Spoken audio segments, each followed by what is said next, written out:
আৰু আটাইতকৈ ডাঙৰ কথা যিকেইজন ব্যক্তিয়ে এই কামৰ লগত জড়িত তেওঁলোক ডাইৰেক্ট বিজেপি দলৰ কৰ্মী।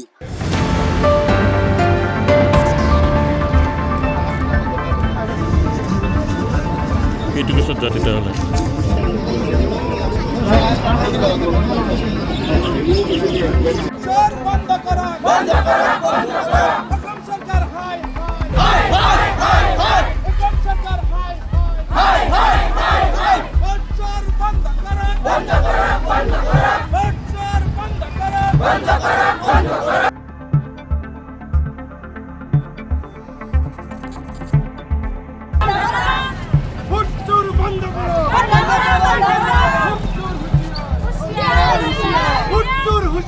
सरकार होशियार होशियार होशियार बच्चर गदिच्छो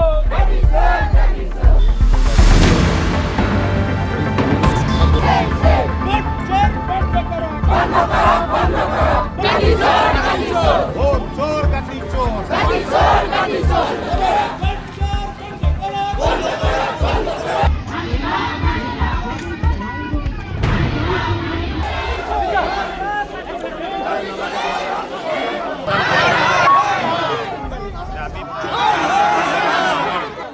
নামটো মই কৈ দিছোঁ আপোনাক। ৰেকিবুদ্দিন আহমেদ, নন্দিতা দাস বাইদেউ, মই প্ৰাণজিৎ চৌধুৰী জিলা সভাপতি, ৰামান্না বৰুৱা আমাৰ জেনেৰেল ছেক্ৰেটাৰী, মাৰ্চেলা চাংমাই আমাৰ ছেক্ৰেটাৰী, আৰ পি শৰ্মা আমাৰ ভাইচ প্ৰেচিডেণ্ট প্লাছ আমাৰ প্ৰাক্তন MP। আমি 23 তাৰিখে আমি এখন বকো ব্লকত বকো থানাত আমি এখন এজাহাৰ দিছিলোঁ, যিখন এজাহাৰ আজিলৈকে পুলিচে ৰেজিষ্টাৰ নকৰিলে।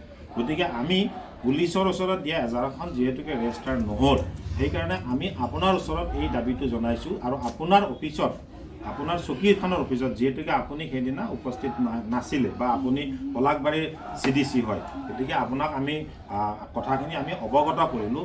One complain against one person. তেওঁলোকে দুইজন ইয়াত বহি আপোনাক অফিচত সোমাই চৌকদাৰ নাছিল, কি আছিল, how it was lockdown not lockdown is not my another person. Answer the public is that how they could enter the office and how could they delete the names of hundreds of people sitting by 2 persons. এইটো আমি এজানি দিব পাৰিম। এই যিটো ঘটনাৰ কাৰণে আমি আহিছোঁ এইটো এটা সম্পূৰ্ণ অগণতান্ত্ৰিক ডেমক্ৰেচিৰ ওপৰত কুঠাৰাঘাত। আৰু আমি গণতান্ত্ৰিক প্ৰক্ৰিয়া ভাৰতীয় ইণ্ডিয়ান নেশ্যনেল কংগ্ৰেছে সদায় ডেমক্ৰেচিক সন্মান কৰে। ইলেক্ট্ৰেল ৰোল যি আমাৰ আছে ইলেকশ্যন কমিশ্যনৰ, আজি আমাৰ on behalf of district Congress president Ranjit Choudhury, তেখেতকতো আপুনি জানে লোকেল MLA বাইদেউ নন্দিতা বাইদেউ, আৰু মই ৰেকিবুদ্দিন আহমেদ, তেওঁ আমাৰ ইনচাৰ্জ জেনেৰেল ছেক্ৰেটাৰী, আমাৰ কামৰূপৰ ইনচাৰ্জ। আৰু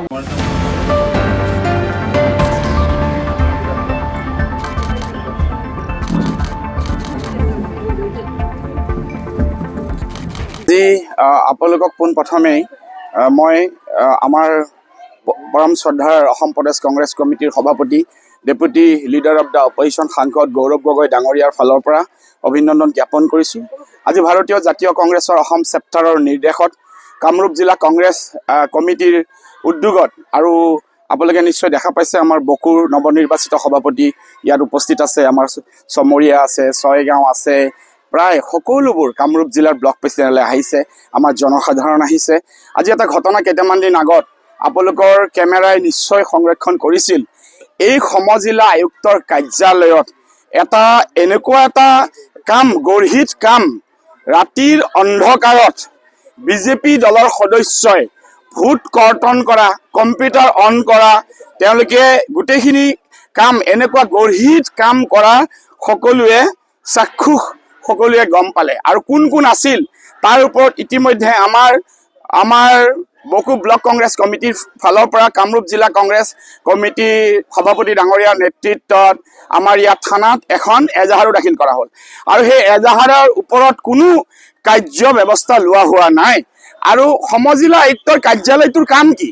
সমজিলা আয়ুক্তৰ কাৰ্যালয়টোৰ কাম ভোটাধিকাৰক প্ৰটেক্ট কৰা, ইলেক্ট্ৰেল ৰোল মতে, ভাৰতীয় সংবিধান মতে যাৰ যি ভোট আছে তাক সংৰক্ষণ কৰা।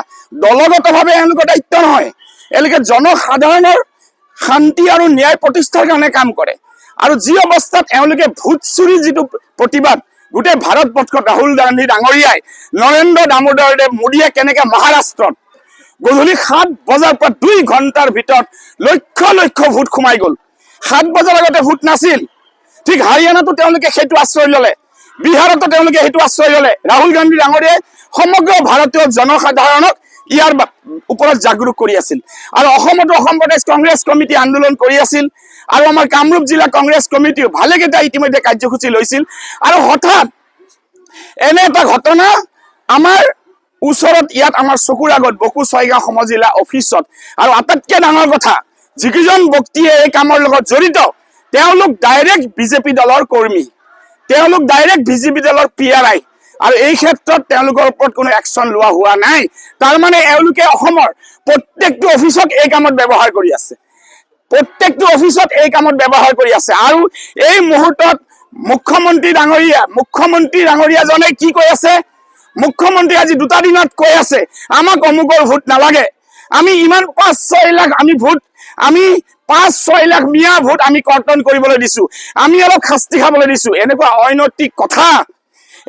অনৈতিক কথা খোবা পায় নেকি? অসম ভূমিত ভাৰতীয় জনসাধাৰণৰ সম্পূৰ্ণ ন্যায় আছে। সি যি জাতি জনগোষ্ঠীৰে নহওক, ভাৰতীয় জাতীয় কংগ্ৰেছে সমগ্ৰ অসমৰ, সমগ্ৰ ভাৰতবৰ্ষৰ প্ৰত্যেকটো জাতি জনগোষ্ঠীক প্ৰতিনিধিত্ব কৰে, কোনো এটা জাতিক প্ৰতিনিধিত্ব নকৰে। ভাৰতীয় জাতীয় কংগ্ৰেছে সকলোৰে লিডাৰশ্বিপ লয় শদিয়াৰ পৰা ধুবুৰীলৈকে। আৰু আজি এই ঘটনাত কামৰূপ জিলাৰ নেতৃত্বত, বকু জিলাৰ উদ্যোগত আৰু বাকীবিলাকৰ